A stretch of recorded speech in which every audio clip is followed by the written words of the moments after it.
What's up mga idol? So, karon mga ka-idol, sa tanan-tanan ng mga ka-idol nako diha nga mga panday. So, unang-una, shout out ko sa inyong mga ka-idol ha.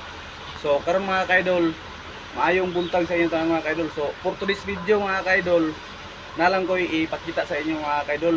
So, base sa akong experience mga ka-idol. So, karon mga ka-idol, mag-tiles ta sa CR. So, ipakita na ko ang design sa atong tiles. So, karon mga ka-idol, ipakita na ko sa inyo mga kaidol ang plaster sa tiles mga kaidol no. Kay kining tiles nga akong gamiton mga kaidol, muna siya ay 20 by 20 mga kaidol. So ipakita na ko sa inyo ang plaster mga kaidol ha.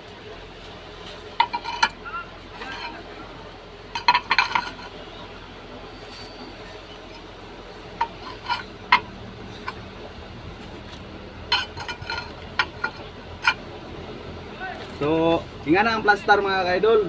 So sa dingding